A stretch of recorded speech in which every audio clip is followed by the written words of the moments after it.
Molovay'dan herkese merhaba. Adobe Animate ile musluk animasyonu nasıl yapılır onu göstereceğim.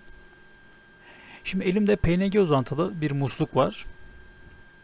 Bunu projemin içine sürüklüyorum. Daha önce bu tarz bir uygulamayı Photoshop üzerinden yapmıştık. Şimdi layer'ımızın ismini musluk olarak değiştirelim. Daha sonra tekrardan yeni bir layer oluşturup bunun da ismine damla koyalım. Hemen şuradan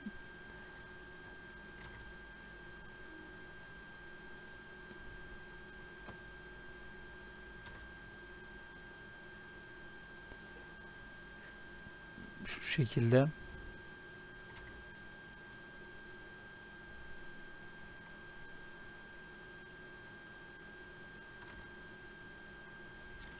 evet. Şimdi şu şekilde koyalım. Kaçıncı frame'e gelsin? 30. frame'e getirelim.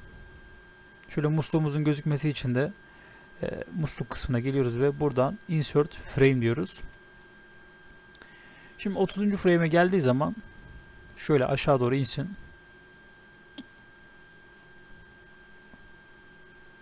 Evet. Burada dursun arkadaşlar. Hemen Create Classic TV'ne basıyoruz ve işlemimiz gerçekleşiyor. Şimdi şöyle bir sıkıntı oldu.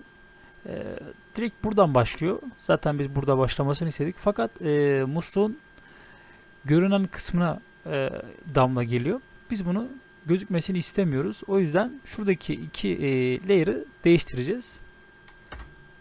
Gördüğünüz gibi şu an damla gözükmüyor. Şimdi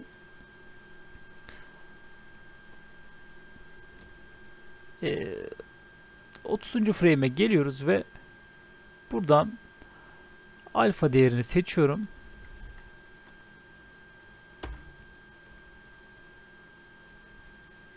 Olmadı. Şöyle yapacağız.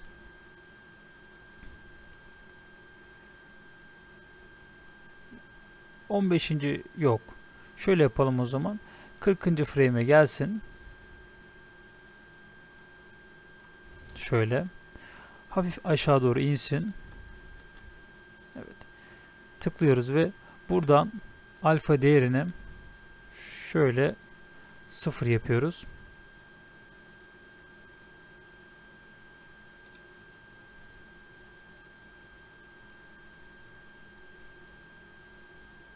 Şöyle gördüğünüz gibi bakın yok oluyor. Bir çalıştıralım.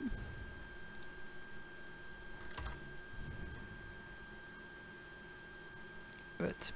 Böyle daha güzel bir görüntü olmuş oldu. İşlemimiz bu kadardı. Umarım videoyu beğenmişsinizdir.